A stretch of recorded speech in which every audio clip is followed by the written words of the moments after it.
Kia ora and welcome everyone. I think we've got people from all over the world today or tonight, so thank you for joining us. My name is Doug Marskog. I'm a director here of AGLX Asia Pacific. This session is being recorded, so if you need to leave early, you can have a recording, and if you find it super enlightening, then feel free to share it with all the people in your network. But yeah, we appreciate you taking the time to be here. AGLX is a consultancy with a global presence. We're helping organizations achieve flow within complex situations through better strategy, leadership, and teams. So it's a delight to have Brian Pontrevera, CEO of AGLX North America, and Stephen McCrone, Managing Director of AGLX Asia Pacific, join us today to talk about the OODA loop and adaptive strategy and how these are making a meaningful difference for the people that we work with. They'll also talk a little bit about how the AGLX network came to be. So we'll have a Q&A at the end, and feel free to put questions in the chat as we go. Maybe stay on mute. Heckling is not appreciated at this stage, but you can keep that for the end. And please enjoy the presentation of OODA loop and adaptive strategy. Over to you, Brian. All right. Hey, thank you, Doug. Hopefully you can hear me. We just had a good sound check. So a little background about how we came to be. I'm going to start off that Steve and I met at a retreat. It was a couples ceremony, actually. That's not true, and Steve can refute anything I say here in a moment. But we saw that our two companies complemented each other. In North America, we were very focused on team science, leadership, and over in Asia Pacific, they were focused more on strategy. Bottom line, punchline here is you can't have good strategy without good teamwork, and you certainly cannot have teams without a good strategy. So you're going to see that through the night, but I want to kick it over to Steve to see if he has anything to add to my story about how he came to be. Steve? Kia ora, everyone, and welcome. Yeah, it became apparent, I guess, when me and Brian met. We'd sort of, I'd seen a bit of their work, the AGLX guys in the US over the years, and it was clear to me that they were very aligned and very complementary with our thinking. And I think the thing that we really discussed was the idea that traditional management theory just didn't accommodate the rate of change and the type of uncertainty we saw in the world. And we thought, better to join together to kind of fight the good fight in respect to bringing new ideas, new methods, and new tools than doing it alone. So it's been 3 or 4 years now, and I think we're gaining a lot of momentum. Absolutely. So tonight I'm going to kick off with an OODA loop presentation. I hate to call it a presentation. We're going to have some experiential learning activities here as we go. But I'm going to show you something in the OODA loop that you may have never seen before for those of you who are familiar. And for those of you who are not familiar, you're going to learn a lot here tonight about what not to do. And we're going to start there. The merchants of certainty are out there. They talk about linear things. There is a linear OODA loop that is often depicted on the internet, and it looks just like this. It goes observe, orient, decide, and act. It's not necessarily wrong. But imagine spending 40 years of your life looking at everything from cybernetics to complex adaptive systems, warfare to biology and neuroscience, and you come up with this after 40 years, a linear process. So this is not the OODA loop, not the OODA loop that you want to be participating in anyway. What the real OODA loop is what I'm going to show you tonight, and it really begins with understanding that humans, living systems, are prediction machines. And I'm going to show you how we perceive reality, which also leads you to how we sense, plan, decide, act, learn, and adapt. If you think about the individual as a complex adaptive system and an organization as a complex adaptive system, the OODA loop is scale-free. It works on a cell, a neuron, works on the human, an organ, works on a team, and it works on an organization. So I'm primarily going to focus on the individual, but we're going to make the connection to the organization as we go. It really starts with the external environment. You have to understand this to really understand the OODA loop, and we begin with features of the world that we just cannot eliminate. Now, these are the features here on the right. I'm not going to go through every single one of them, but these are features that John Boyd, the person who created the OODA loop or sketched it, identified as things that we just cannot eliminate. There's just no way out of it, right? We can't eliminate these things. So what he's actually talking about is uncertainty. Sometimes we call it VUCA, which is an acronym for volatility, uncertainty, complexity, and ambiguity. But for tonight, we're just going to call it uncertainty for the most part. And that's the external environment piece there. Something new is on the horizon, and Steve brings this up quite a bit. We're going to spend about 20 minutes talking about math tonight, or today. And to be honest, we're not going to do any of that. There is an equation out there behind Stuart Coffin's, the theory of the adjacent possible. It's just an idea that 10 things today could possibly lead to 45 things tomorrow. 100 things today could lead to 4,500 possible things tomorrow. It depicts a hockey stick growth as things are changing rapidly. And what this means is uncertainty is now a function of change. And I just want to pause here to see if Steve has any color to add to this before I move on to the next idea. Steve? No, I guess when I talk about adaptive strategy, once Brian's finished, then when we talk about adjacent possibles, then this is really the theory or the science that underpins that. Yep. All right. So with the external environment, we start there. We have a basic idea. I'm just going to introduce an idea of a closed system. A closed system simply just has a boundary around it, and it sits within the environment, right? It doesn't have any real interaction with it. That type of thinking is okay in some contexts, but when we start talking about flow systems, complex adaptive systems, and sentient systems, there's a precondition for any adaptive system to enjoy, and that is it has to have some type of separation from its external environment. Now, you can look at your body, you can look around your household. There's really no separation between us and the external environment. It's kind of an abstract idea. You could think that our skin keeps us separate from the outside world, but we know from advances in cognitive neuroscience that we're actually, there's 4 E's of cognitive neuroscience that mean that everything that's contained in our body is not sufficient for us to make decisions. So my point behind this is, for a system to have any type of adaptive capability, it must have something known as internal states that are separate from the external states.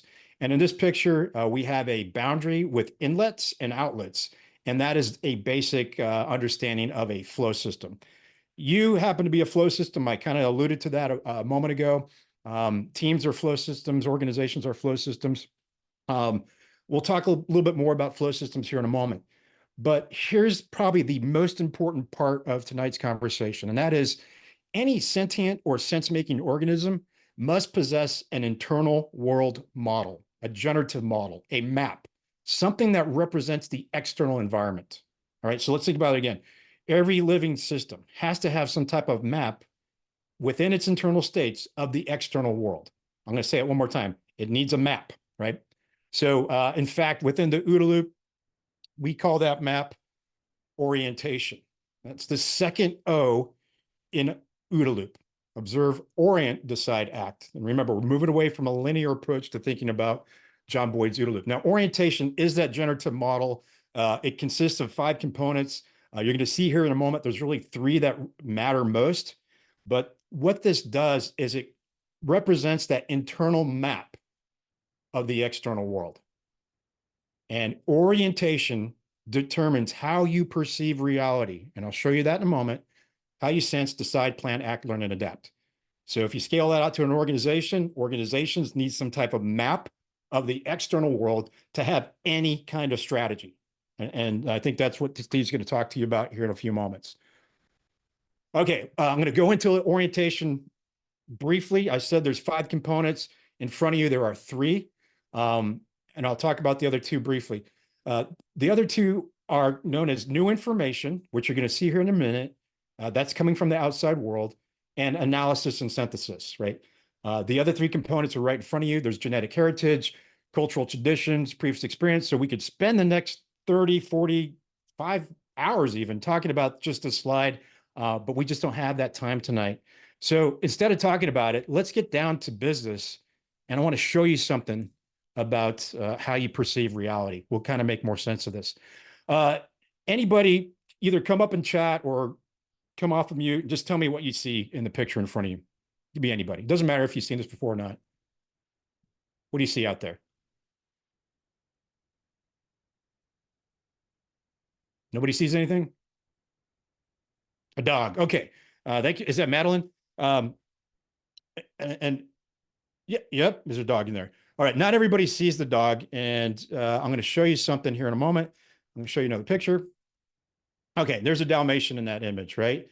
Now that everybody's seen this image, this previous experience, if I show you this Mooney picture again, and that's what it's called, a Mooney image, you should be able to see the Dalmatian. All right. So the next image I have for you is pretty cool. The idea here is our brains have evolved to recognize and represent faces. This is called the hollow face illusion.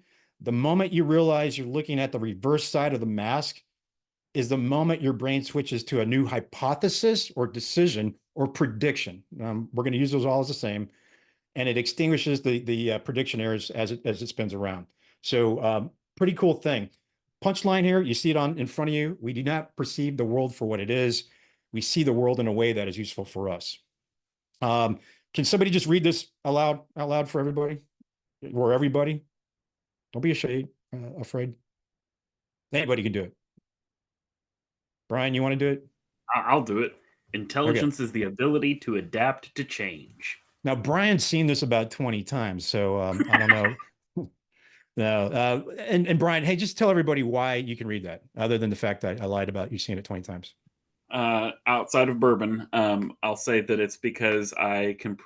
My brain is kind of swapping out the numbers for what I expect to traditionally be there. Absolutely. So it's predicting what should be there, not what is actually there. So there's some research out of Cambridge University here in North America. There's this food chain that posts this on all of their within all of their restaurants. It's kind of fun to go see.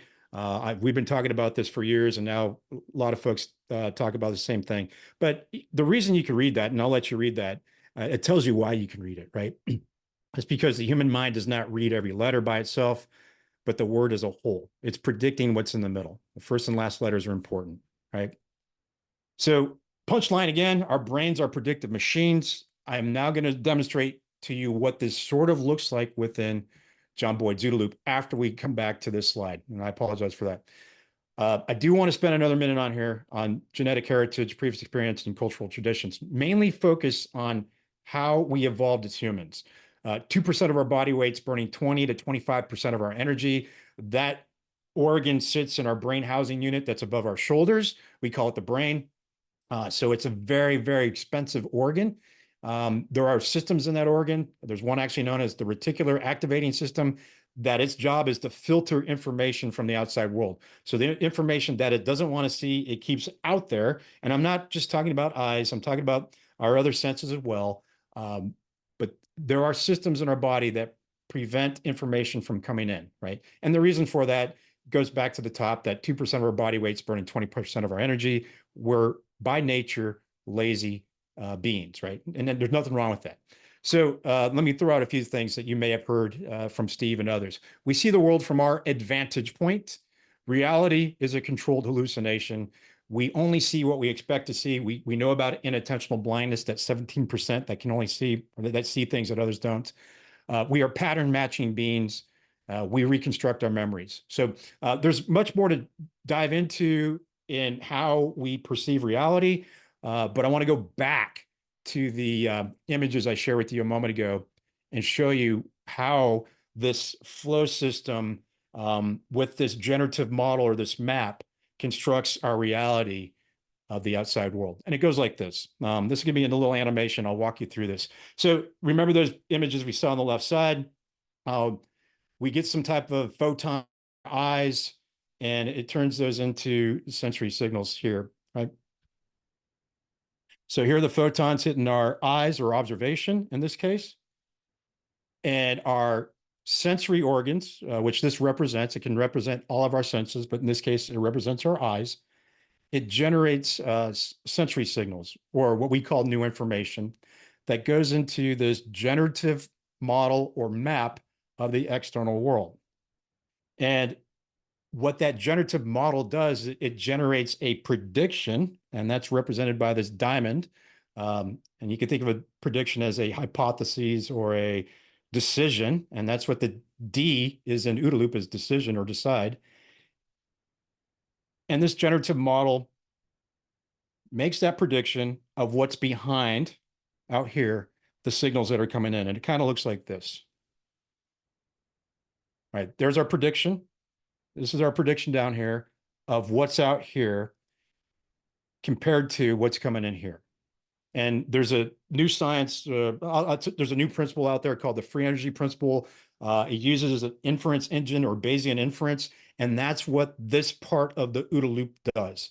It generates a decision or prediction and compares that to the new information coming in. And eventually,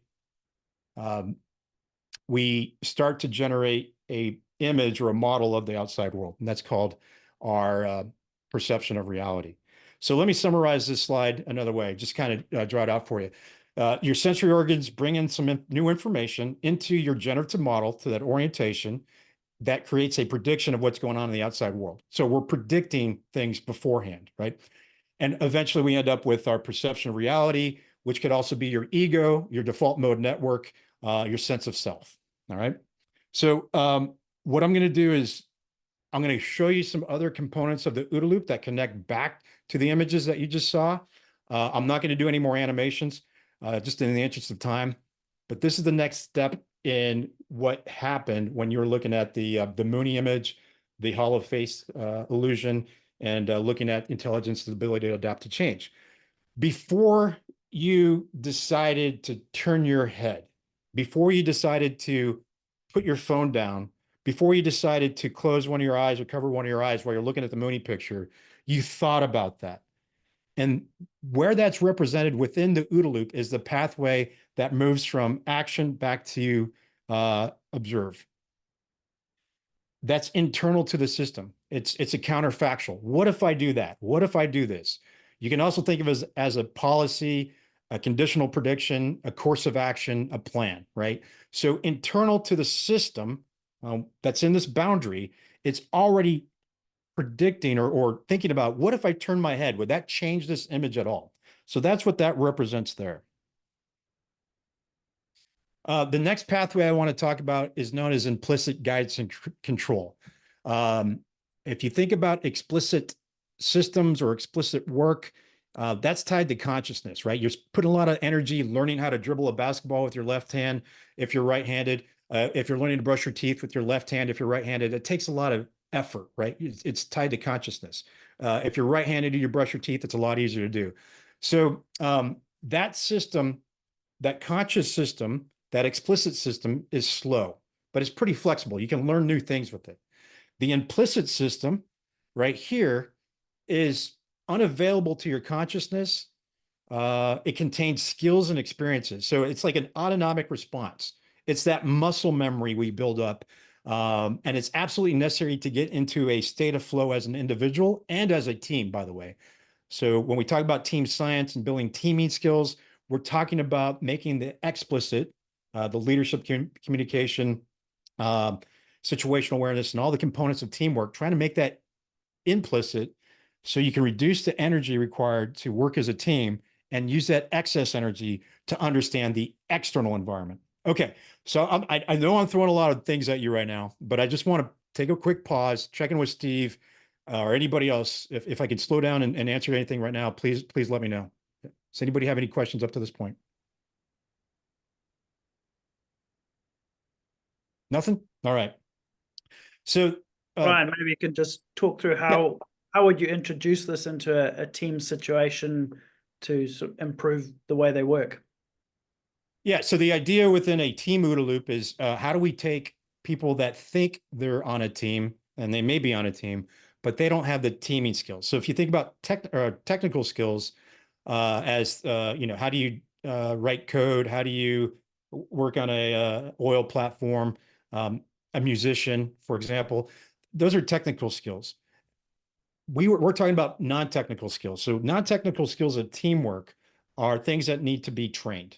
You have to learn how to work together as a team.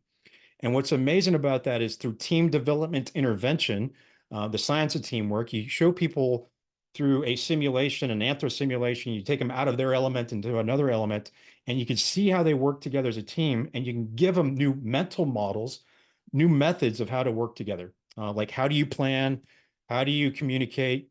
How do you build maps? How do you make work visible? And of course, the most important thing, and that's the debrief. How do you debrief together effectively as a team?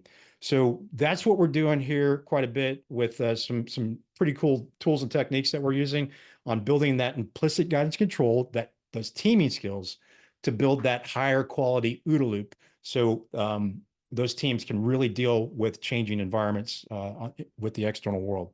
So that's kind of a summary of how that works. But going back to the individual, when you develop a skill in music, playing the trumpet, playing the piano, playing drums, and for those of you who like the band Tool, phenomenal drummer out there, go watch how he does work with Numa. It's mind-blowing to see what flow looks like in a team and as an individual. And remember this, these skills can be observed during task performance. You know, a team is high performing on a pitch, in American football, on a basketball court. You can see it because it's observable. And by the way, teamwork happens to be one of those things that is observable.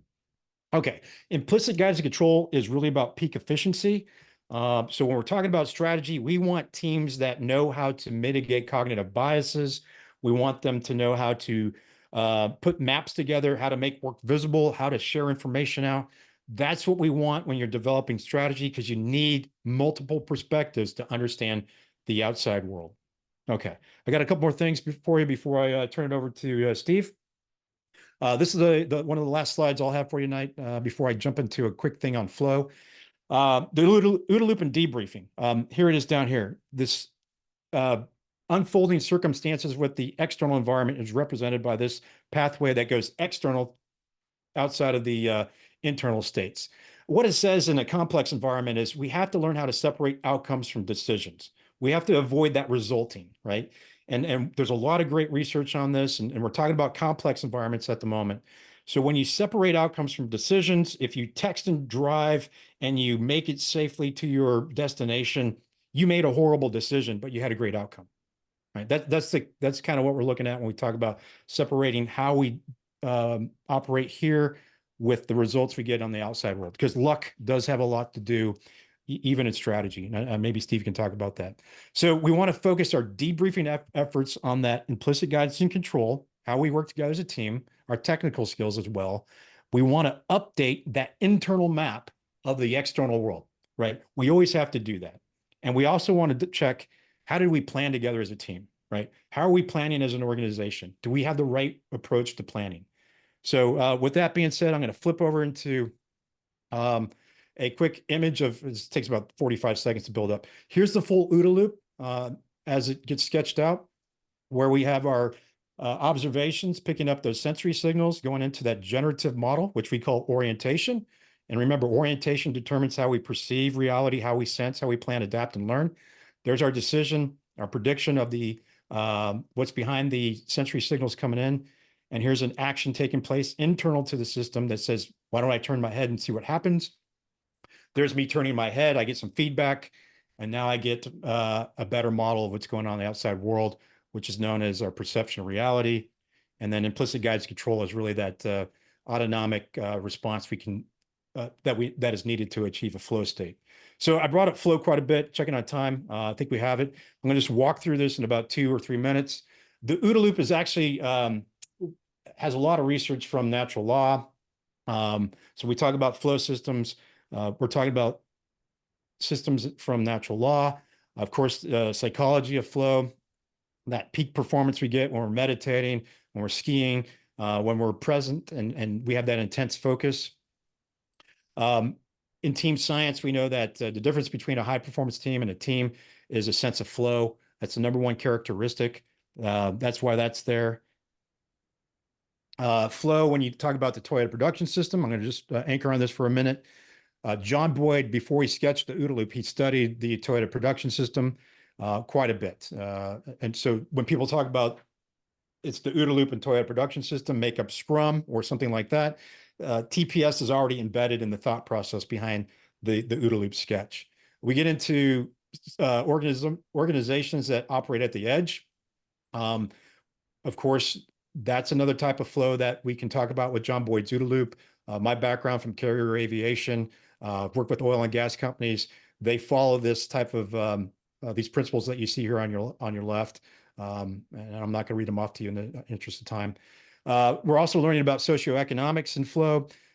There's a constructal law out there. There's a lot of new theories, which include the free energy principle, which I mentioned earlier, that are actually being fed into the next generation of artificial intelligence. And it's also connected to category theory. Okay, that's a lot for me. I'm going to turn it over to Steve so Steve can help you make sense of what I just told you. All right, Steve.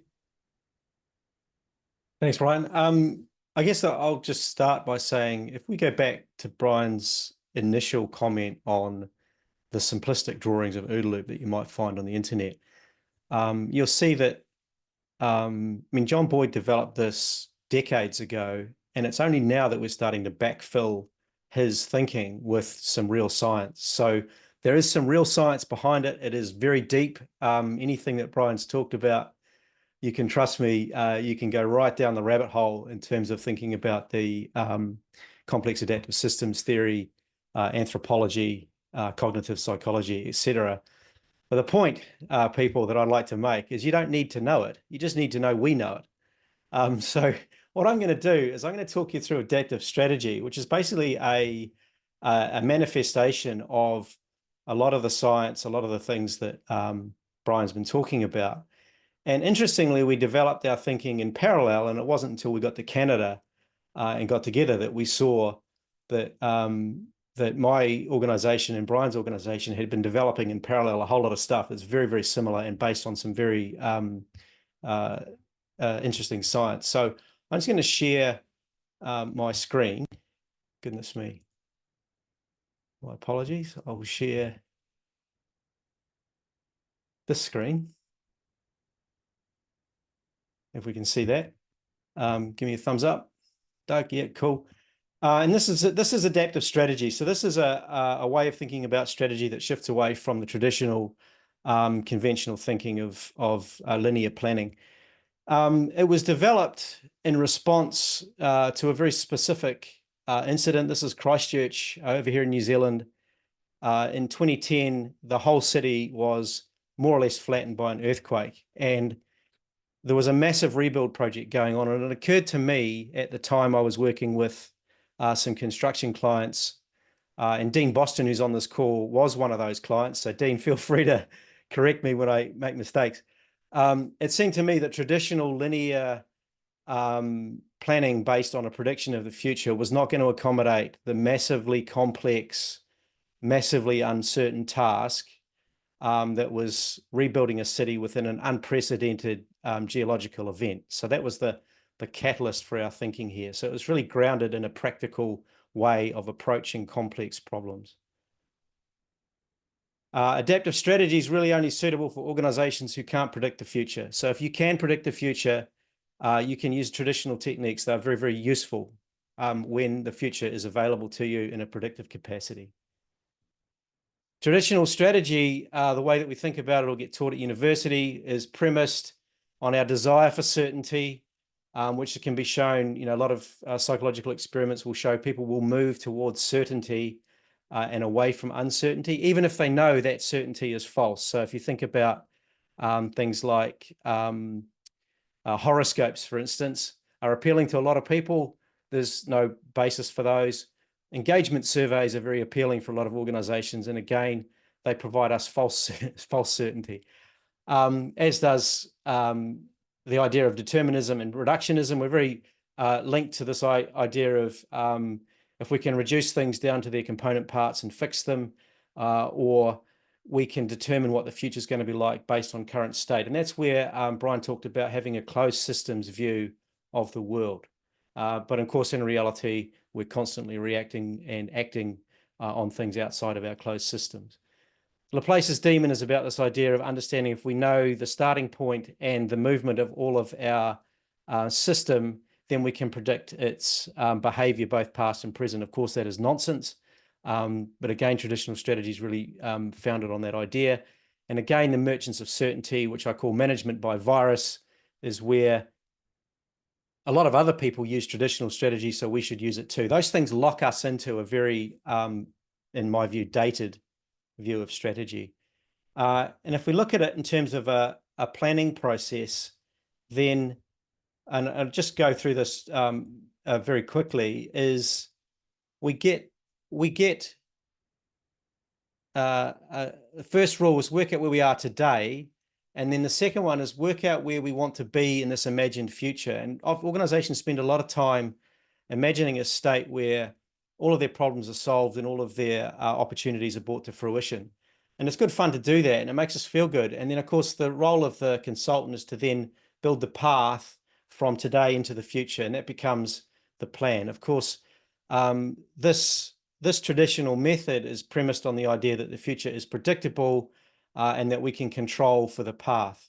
Organizations find that that's not necessarily true, and then spend a lot of time recasting their plans or rethinking their path. And that's a very high energy, time-consuming activity, but doesn't actually add a lot of value. Whereas when we formulated adaptive strategy, we thought about, what is the foundations for that? And firstly, it's the human desire to explore and learn. Organizations spend a lot of time basically stopping their employees from being creative, from exploring, from really harnessing diversity. You're not paid to mess around. You gotta work on your KPIs. This stops people trying new things. Adaptive strategies based on complex adaptive systems theory. That's a really open systems approach to thinking about how the world works. It's based on the principle of action. So we use the phrase waiting is failure. It's better to interact with the world and then build on the signals that you're getting rather than try and formulate a plan in a dark room and then try and launch that into the world. And the fourth one is continuous sense making, continuously going through your OODA loop and orienting yourself to the new reality or the changing reality. How that works in practice is, and again, I'll show you with the laser pointer, is we start with our present state, as in traditional strategy. And we also start with a direction of travel as opposed to a goal. So we're saying what is the direction that we want to travel, or what is the direction we want to move towards? The other thing that we can do with adaptive strategy is start to say, what is the direction we want to move away from? What don't we want to be? And then the third part, rather than building a path, is to say, what can we do today to maximize our potential?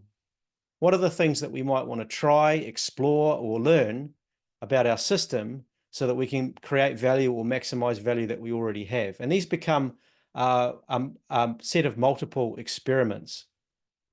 Out of a set of multiple experiments, we get to test hypotheses.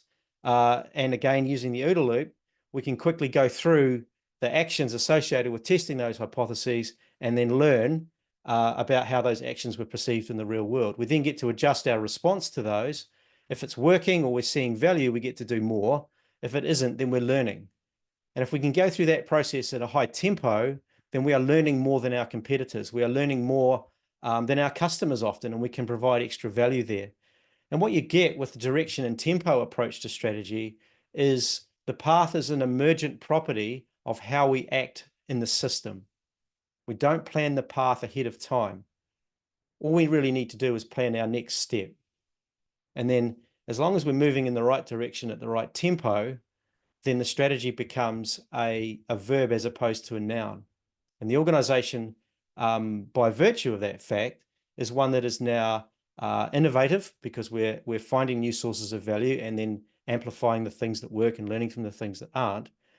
We have a culture of exploration and a culture of learning and communication, because each one of those small actions, good or bad, has to be communicated back to the organization.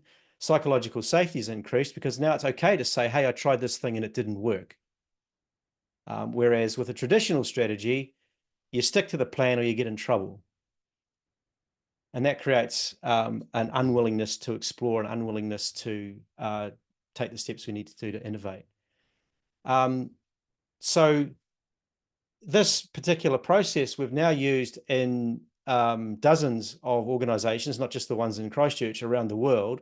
And we're really building some capability and capacity to deploy this in organizations large and small. And I think Brian made the point early on that the methods that we use, OODA in particular, is scale independent. So you can use the same principles of OODA or the principles of adaptive strategy, irrespective of how large your organization is or how large it gets. So this particular strategy method doesn't need to change if the organization suddenly grows or suddenly finds a new opportunity.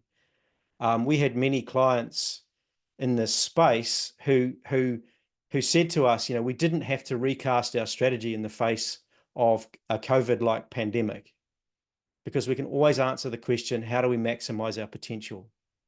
Whereas I know of a lot of other organizations who had to go back to the drawing board based on things like COVID, because it disrupted their supply chains, it disrupted their business, it disrupted the world around them.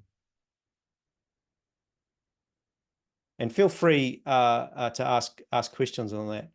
Really, that's all I have in terms of adaptive strategy. And what I wanted to show you guys was how the stuff that Brian was talking about in respect to OODA and all the science below it actually manifests in respect to the services and the types of tools that we provide. They're very easy to use.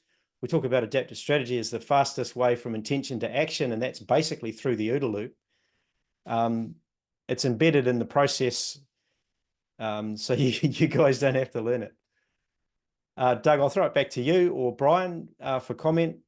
Yeah, Brian, is there anything you want to riff on there? And this is everyone's opportunity to get a question ready if you have one. Yeah, let me just bring up one slide and kind of build up on what Steve just said there. Didn't share the right screen. There we go. So going back to traditional strategy, and the problem with analysis is it's an imagined future, right? And that's what the counterfactual, this pathway is. It's imagining what can be. Well, the problem with that is a lot of organizations sit in this pathway without ever taking action on the external environment. And that's what adaptive strategy is taking that action to get feedback, actively get feedback from the environment to see what that landscape actually is, right? So that's key connection there to the OODA loop. Cool. We've got a first question. Thanks, Kieran. What does the adaptive strategy process look like from the perspective of a company board and its management? Steve. Buddy, good question, Kieran. I appreciate you asking. When I first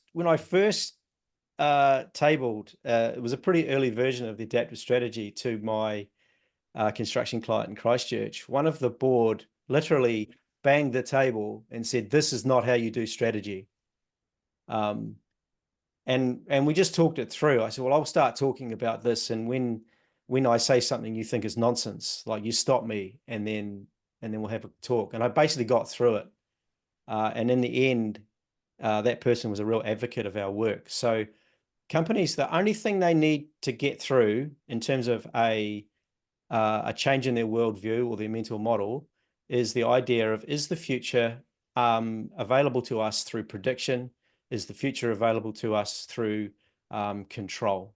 And if the answer to those is no, then a planning process or a strategic process that is premised on prediction and control cannot work. So we're giving you one that can and does, frankly. And that's really it. And oftentimes, Kieran, boards and management can't get over that. They are wedded to a predictive model, and that's okay. Maybe one day they will. But we use that as a filter, right? And we can't work with people who are wedded to prediction. We can work, believe it or not, with their departments and with their people. But it's really just that bridge we have to cross. And it's getting easier. Like, in the last few years, there's been so much disruption that no one really seriously believes they can predict the future.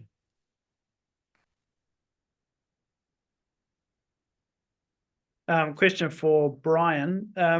What are some, when you've been trying to train OODA loop or work with teams to introduce it. What are some of the barriers that you encounter, and how do you overcome them?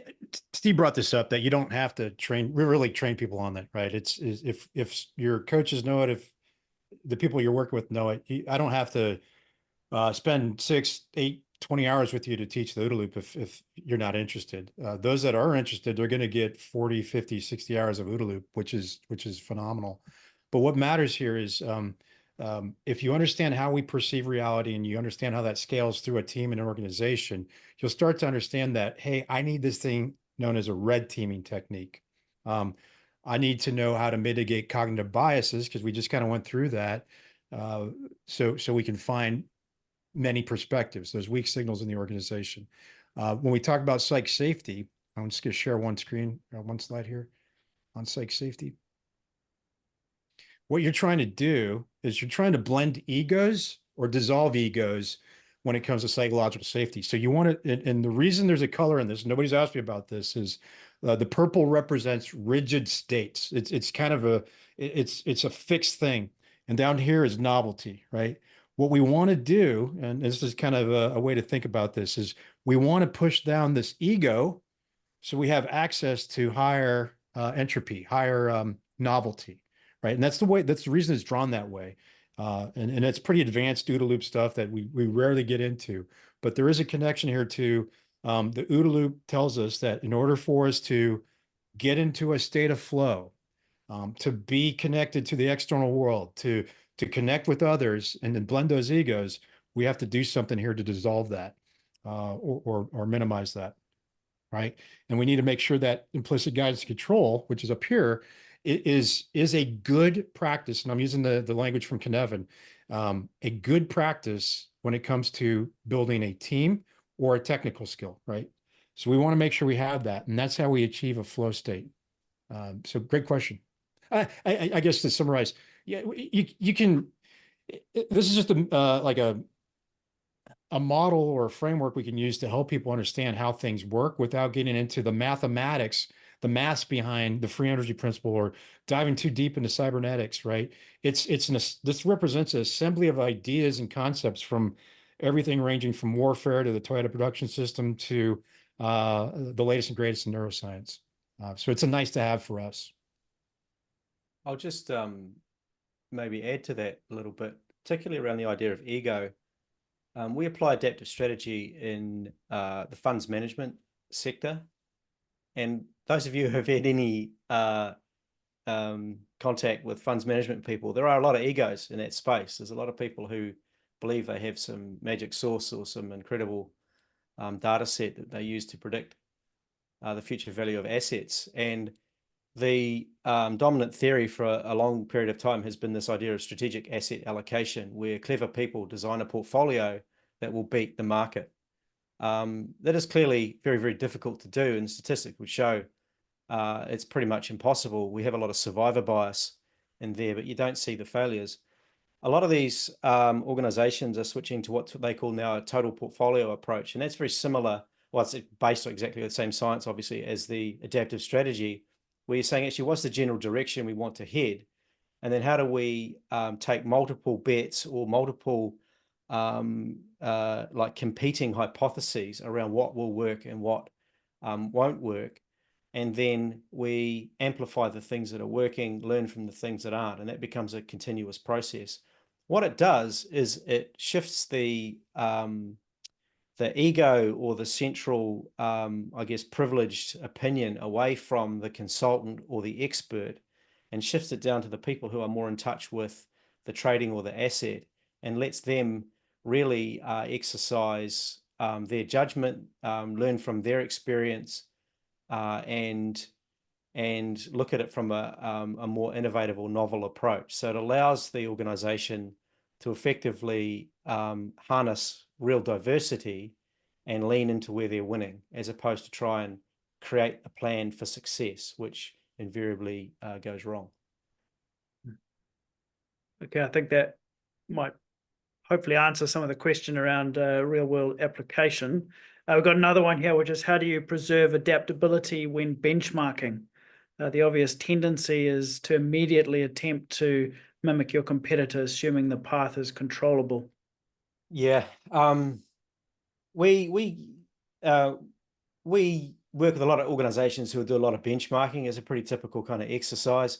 One of the things we try and move away from there is saying, if you copy someone else's end state without understanding that it's been a journey, then you're not really understanding their context. So benchmarking can give you a clue about what you might try, but we need to keep that at a very sort of low level of confidence. What worked for someone else may not work for us. So we need to treat that as an experiment. And in the adaptive strategy, we have multiple experiments. So benchmarking might just be a way of constructing a portfolio of new tests or new experiments. What we try and stay away from is this idea of benchmarking becomes a recipe for success. There's no two organizations operate in the same context, and therefore there's no reasonable expectation that copying someone will lead you to the same place that they're at. That's a playing basketball makes you taller idea. It doesn't work, apparently. Right. Know that. In terms of key source material to kind of further folks' understanding, I mean, two immediately jump out. One is the work of Dave Snowden around the Cognition framework. You can really go deep on that. And then Brian's actually author of co-author of the flow system. Once again, you can go deep. That's almost like a great place to explore. So you can take that and follow all sorts of threads. The flow system around complexity thinking, team science, distributed leadership. It's a good resource to look into. Of course, there's any number of layer of academic journals and things like that underneath that. So it's really how deep you want to go. Yeah, I'll add to that. So a lot of flow science from the psychology of flow.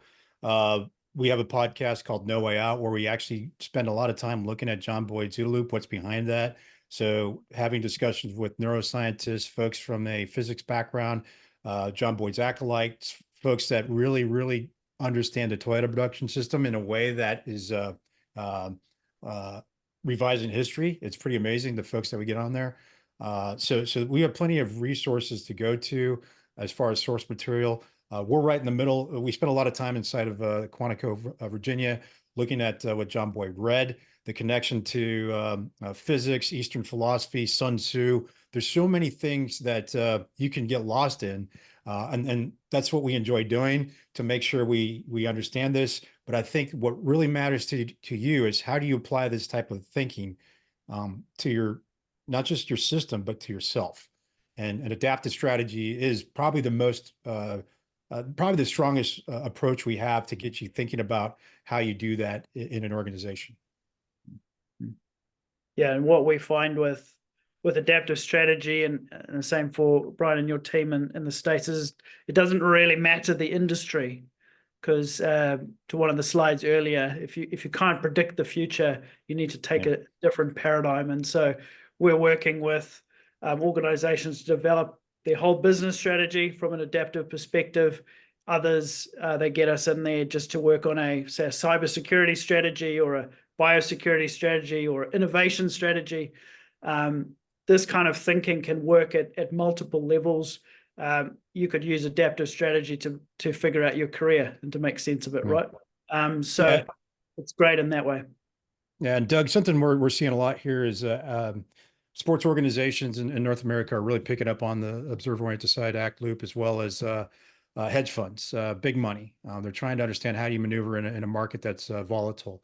And then we're also getting some folks asking about it from the mental health perspective. If you go back to one of the slides I shared with you about genetics, culture, and previous experience, those three things are components of what is known as the multiple hit hypothesis, which ultimately tells you, or predicts, if you have trauma, right? So, if you and I saw a car accident, we may not have the same experience from it, but that triple hit hypothesis is built into John Boyd's OODA loop, so we can use it for mental health, flow, many things. So it's a weapon system. Let's just be honest with you. It's amazing how universal it is. Great. Hey, we're going to wrap it up there. Yes, Madeline, we'll we'll share the recording afterwards. We're also going to put it up on our YouTube channel, so you can take bits of it or share the whole thing with other folks, or go through some of the parts from earlier that you needed a bit of a recap on. So thank you all very much